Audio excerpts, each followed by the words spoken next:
Dinggin ninyong lahat ngayon ang tinig ng Panginoon sa loob na mahinahon. Alleluia, alleluia, alleluia, alleluia.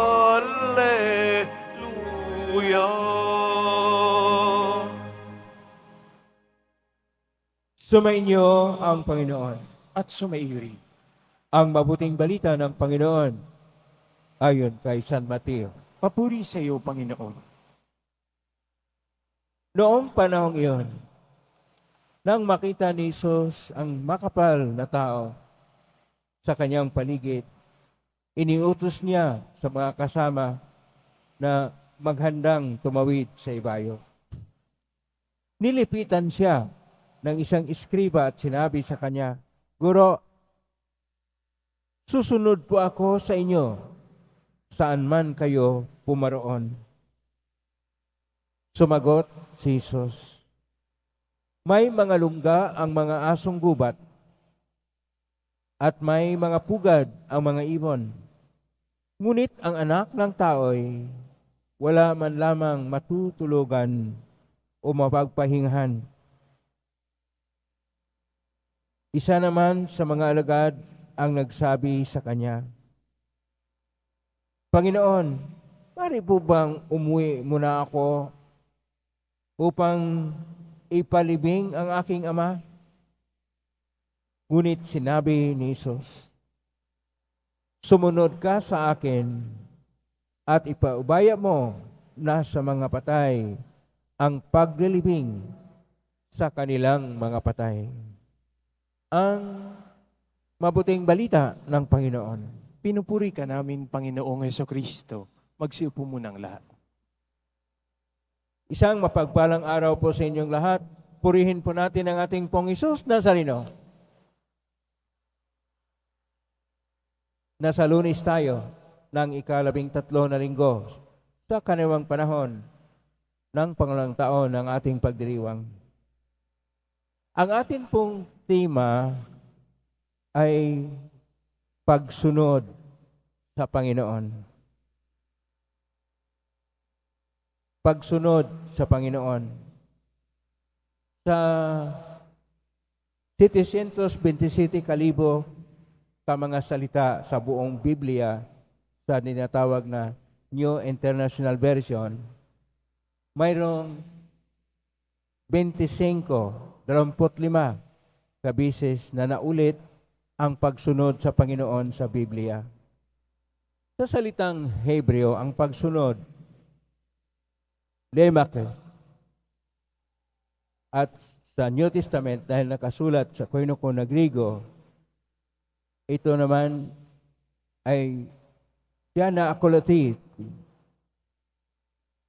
Kaya nga sa ating Ebanghelyo nga ni San Mateo, Kapitulo 8, verso 19, sinasabi ng isang iskriba sa Panginoon, "Didaskali akolutiso se." Guro, susunod ako sa iyo. Atin pong tingnan ng ating Ebanghelyo, ang ating Panginoon ay pupunta sa ibang lugar. Dahil napakaraming tao.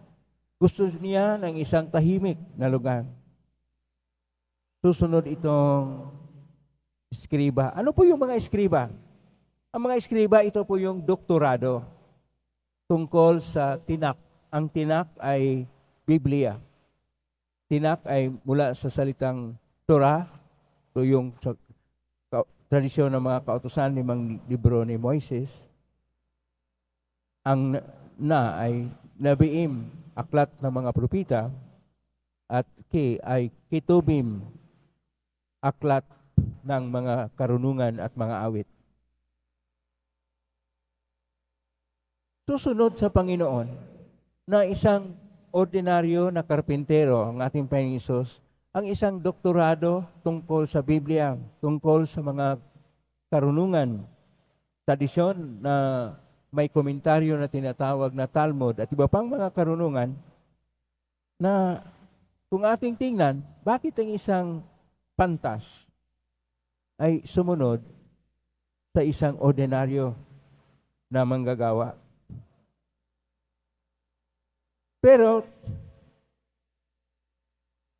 dapat po nating tingnan na tinatawag niya ang ating Panginoong Hesus na guro, rabi. Itong guro o rabi ay para lang sa mga hindi lang sa doktorado, lampas pa, higit pa sa mga nakapag-aral dahil ang kanyang kaalaman ay nasa mataas na antas. So hindi lang ang ating Panginoong Hesus na isang iskriba na maraming alam, rabi o guro o master na kung saan mas malalim pa ang kaalaman. Kapag tingnan po natin, paano ba itong iskriba? Kaya sinasabi ng ating Panginoon, ang anak ng tao ay wala mang matutulugan o mapahingahan. Dahil itong mga iskriba, mayroon silang opisina, mayroon silang bahay, mayroon silang pangalan. Kaya sinabi nating Panginoon, may pugad ang mga ibon, may lungga ang mga asong gubat, pero ang anak ng tao, wala man lamang address, wala man lamang opisina, walang mapupuntahan. At bakit sumunod siya na mayroon siyang opisina, mayroon siyang kaalaman at iba pa? At sumunod na nagtanong yung isa na tagasunod na ng ating Panginoon. Panginoon, maaari po namang umuwi muna ako upang ipalibing ang aking ama. Ito po ay isang ekspresyon sa mga Hudyo. Dapat po nating alamin, iba ang tradisyon sa mga Hudyo. Ang ibig sabihin dito, umuwi muna ako upang ipalibing ang aking ama. Ibig sabihin, saka na lang ako susunod sa iyo kapag namatay na ang aking tatay. Iba ka mamaya, yung tatay niya ay long life, matagal pa mamatay. Iba ka mauna pa siya. Kaya sabi ng ating Panginoon, hayaan mo, ipaibaya mo ang mga patay ang paglalibing sa kanilang mga patay. Ang sinabi ng Panginoon dito na maging matino ka sa pagsunod. Hindi yung padalos-dalos. Kailangan matapat sa pagdesisyon, sa pagsunod sa Panginoon. Kaya ang hayaan ng mga patay sa paglibing sa mga patay, ibig sabihin dito, yung mga walang pakialam sa buhay, ang tawag sila ay patay, ay sila na lang ang maglilibing sa tatay mo. Kaya ang sinasabi ng ating Panginoon dito, maging matino ka. Sumunod ka sa akin. Pakisabi sa katabi mo, sumunod ka kay Kristo. O lakasan mo pa kasi medyo tulog yung katabi mo. Sumunod ka kay Kristo. Sumunod tayo kay Kristo. Ito ang panawagan sa ating mga pagbasa ngayon. At ang pagsunod ay una sa lahat na atin pong ipahayag ang matuwid na buhay.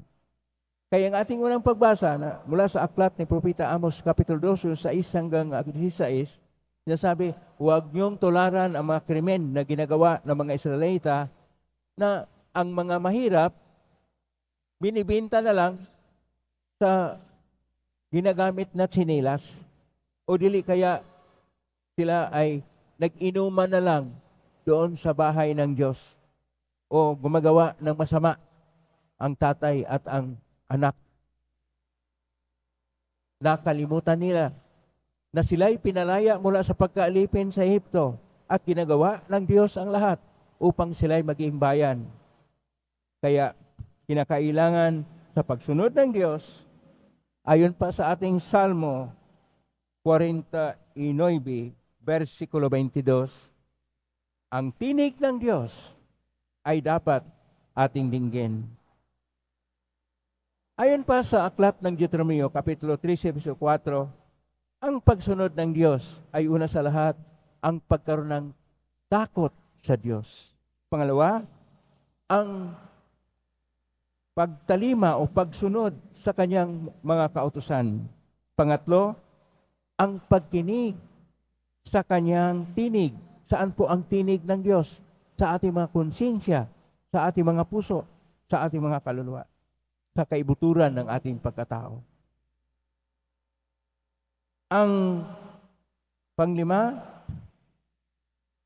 ang pagluhog, ang pagpanalangin, paglilingkod, at ang pagluhog sa Kanya. At pang-anim, magiging matapat sa Kanya. Ang ibig sabihin dito, kapit tayo sa Diyos. Huwag tayong lalayo sa Kanya. Anuman ang mga pinagdaanan natin sa buhay, anuman ang mga problema natin sa buhay, kakapit tayo sa Diyos. Yung mga gustong kakapit sa Diyos at maniwala sa Kanya at susunod sa Kanya, pumalakpak ng malakas pa upang tayo'y sumunod sa Kanya, upang tayo'y magmahal sa Kanya, upang tayo'y maglingkod sa Kanya, upang tayo ay magbahagi sa ating pananalig sa Kanya sa iba. Ito ang pagsunod ng Panginoon. Hindi tayo basta't kung ano lang ang ating buhay. Sumunod tayo. Tumalima tayo sa Kanyang kalooban. Sundin natin ang Kanyang mga utos. At tayo magkaroon ng buhay na sagana, buhay na ganap at ikasesya, sapagkat nabuhay tayo sa pagmamahal sa Diyos. Lalahanin natin, sinasabi ni Mother Teresa ng Calcutta, ang pagsunod kay Kristo ay simple lang, pero hindi madali. Magmahal ka hanggang ikay masaktan, at matapos masaktan, magmahal ka pa ng tunay. Amen? Purihin natin ang Diyos.